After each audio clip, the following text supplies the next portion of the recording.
Guyyaa har'aa gatii firiijii isinii qabadhee dhufe jechuudha.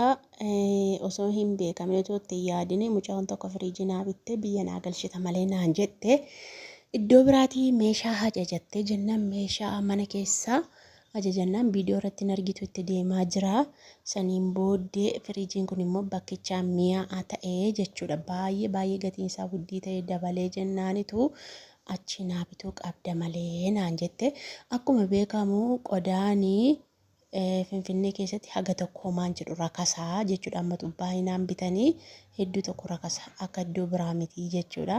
Saniif jedhee isheen galgaluma natti himtee jennaanii deemee dhaqee ilaalee fi viidiyoo waraabee ergee fi firiijichi kunoo kanadha leetira 280 jechuudha. Kun akkuma isuma footoo irratti argaa jirtan kana baay'ee guddaadha. Firiijiin gara gubbaasaa iddoon baradoollee qabbaneessu baay'ee tokko guddaadha jechuudha. Baay'ee bareedaadha. Saniin booddee haala kanaan bitee fi kun akkuma isin argaa jirtan xaxuutti jira. Bitee fi ergee fi jechuudha gimbii deeme biyyuma keenya deeme jechuudha kuni. Firiijiin kun jechuudha meeshaa mucayyoo isin argitu viidiyoo keessa galcheera. Kunoo haala kanaan naa xaxanii jiru. Gatii isaa immoo dhumarratti isinitti maana faana bu'aana dhaggeeffadhaa isiniin jechuun barbaada. Kunoo kana fakkaata firiijichi baay'ee tokko bareedaadha. Firiijiin kan koo 180 jechuudha. Garaagarummaa 100 wal caalaa jechuudha kan kootii wajjin. Gatiinis immoo akka duraanii biti baay'ee dabalee jira. Amma yeroo ammaa kana ani rakasaan hin bitee amma immoo mi'aa ta'ee jechuudha. Kanaafuu jennaanii iddoo mucayyoon meeshaa fe'atte irrayyuu immoo addana wayyaa jechuudha. Kun haala kanaan xaxee fi makiinaan mucayyoo isheen meeshaa itti fe'attee biyya galfachaa jirtu dhufnaan kun haala kanaan fe'ee fi jira. Ijoolleen na gargaaree fe'ee ani viidiyoo nama waraabuu nan sodaadha.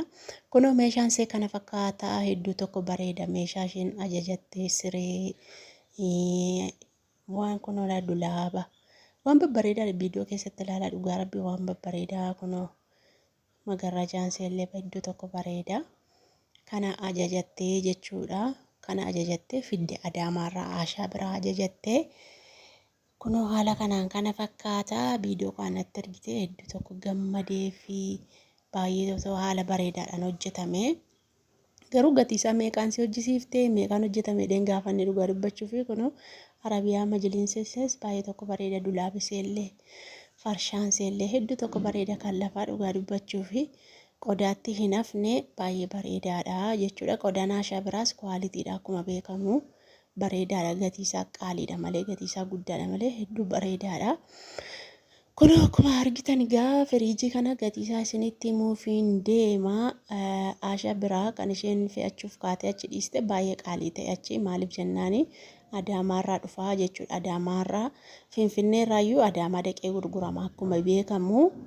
Namni immoo bu'aadhaan gurgurata waan ta'eef xiqqoo mi'aa ta'e isaaniyyuu amma yeroo ammaa kana firiijii waraabaan jiranii firiijii kassaalaa maashina uffata miiccoo kana waraabuutti hin jirtu. Ijoolleen onlaayinirra meeshaa namaa bittu argitanii jirtu. Warroota Shaashimannee fa'aatti namaa bitanii ijoollee baay'een hin jirtu onlaayinirratti hin argitu. Waan akka firiijii waraabaa hin jiranii ilaaleeyyuu nan dhabeaniyyuu ammaa kanaayyuu jechuudha.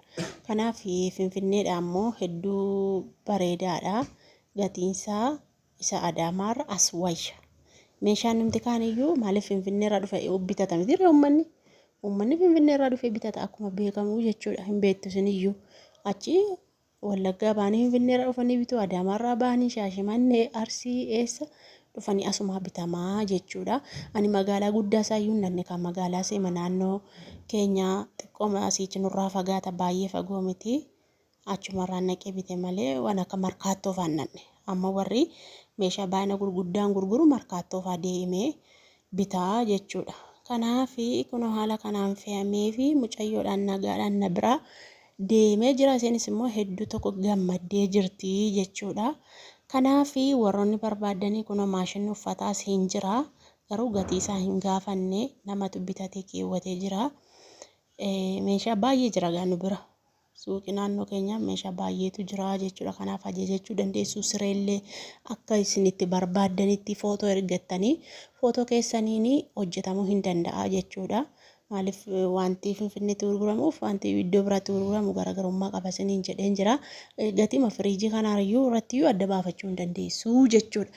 Kanaafi meeshaa mucayyoo irra dippilikeetiin godhe viidiyoo seeraan hin waraabne maaliif ittiin qophoofne isheedhuma mucayyoodhuma viidiyoo waraabee erguufanii waraabe malee kana'u waraabee miidiyaa irratti gadhiisa jedhee yaanne isin immoo fayyada jedhee tan malee kan waraabuu barbaadee miti malee osoo waraabee itti yaadee seeraanii hunda isaayyuu meeshaa mana keessa jiru gaggaafachuu nan danda'an ture garuu itti yaadinii waraabe mucayyoo waasaappiirraan bubuufadhe san amma walitti qaqaxxalee gadhiisaa jiru kanayyuu san ishee mucayyoodha ergee sii ta'a wanta akkasii jedhee irraa gabbuusee jechuudha waasaappiirraa algaa libsiis waraabeera indilimsiis waraabeera.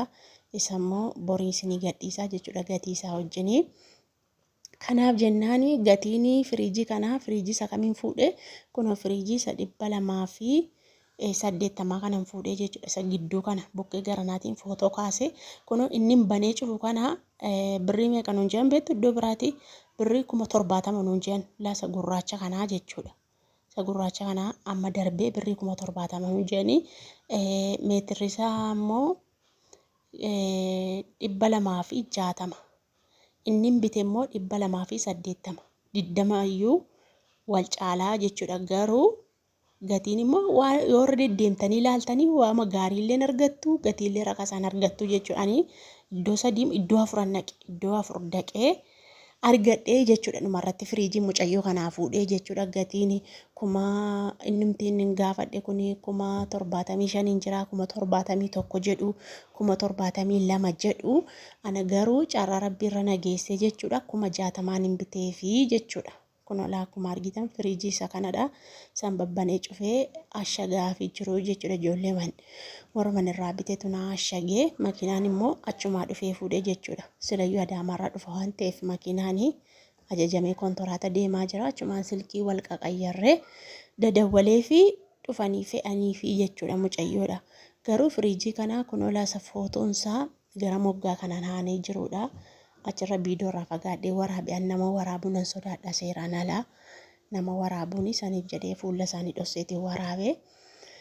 Firiijiin isuma gara kanaati tokkumadha firiijichi tokko biraa gurgurameeyyuu amma mucayyoon jarri dhufanittiyyuu tokko biraa gurguramee firiijii 3 wal bukkee ture gurraacha wal fakkaataa 2 tokko biraa gurguramee tokko immoo nuti dhannee fudhannee ergasii immoo tokko dhufee fudhate jechuudha. Kanaafi 60,000 hin bitee jechuudha. Gatii amma yeroo ammaa kanatti firiijiin 280 lakunnoo arguu dandeessu footoosaa viidiyoo kana iskiriinshoot gootanii bum gootanii ofitti isaa abdanii in argituu jechuudha. Irra barreeffama irratti barreeffamee jiru hedduu bareedaadha. Kan koo hin caala kan koo 180 jechuudha. Kan koo baay'ee walgata kan kooti wajjin isa kanatu caala kan koo amma yeroo sana ji'a 5 finneera ijoollee ergiin. Kanaafi anamma ergiin bitee haga kanaa jechuudha. Agni dabale immoo haga kanaa yerootti sana hagaa kunoo 37 bitee amma immoo garuu leetira isaa hagaa akkuma beekamu wal caala ani leetiraan hin meetira jedha dhiifama asirratti leetira isaatii jechuudha. 37 fi 60 inni immoo bakka leetiruma 10 wal caalaa jechuudha. Garaagarummaan qaba garuu baay'ee dabalee jira jechuudha. Saniifi bakka isheen meeshaan see bitame immoo birrii inni nama bite kuni 68,000 garaagarummaa 8,000 qaba argitanii Finfinnee irraa fi Adaamaanii garaagarummaa 8,000 qabaa jechuudha. Maaliif asii fe'anii geessu isaaniiyyuu jechuudha. Tiraanspoortii qabaa waa meeqa qabaa. Kanaafi haga kana dabalee jechuudha. Kanaaf Finfinnee irraa bitachuu wayya malee achi bitachuu natti hin fakkaatu. Mucayyoon amma haqii gaafadhu achi akkas ta'ee 68,000 jettee mee dhaqinaa gaafadhu ennaa inni itti yaadini ganuma dhaqee gaafadhee fi gaafa dhaqee gaafadhu 65,000 nuun jedhanii karakkarree 62 fudhadhaadhanii karakkarree 60 fudhannee jechuudha. Karakkarree iddoo meeqa dhannee gaggaafanneeti sanuu jechuudha. Gatiin iddoo 70,000 71,000 75 akkasumatti himatu jechuudha. Sanuu kan leetirri isaa wal caalu yoo irra deddeemanii gaggaafatanii kan kooti jedhanii itti dhimmanii gaggaafatanii gatii rakasaa argachuu hin danda'u jechuudha. Kanaaf jennaani mucayyoon akkasitti milkooftee kunoo meeshaa magaalaa Gimbiitti fe'ameefii jira jechuudha. Asumarraan warroonni barbaaddanii meeshaa adda addaa indilimsiis immoo gatiisaa waraabeen jira. Algaalibsiis waraabeen jira. Viidiyoo itti aanu isinii gadhiisaa yoo isinitti tole ajajachuu dandeessu. Rakkoon hin jiru itti yaadiniin viidiyoo kana waraabe waan ta'eef waan dhaggeeffattaniif guddaa tokko galatooma. Baay'ee.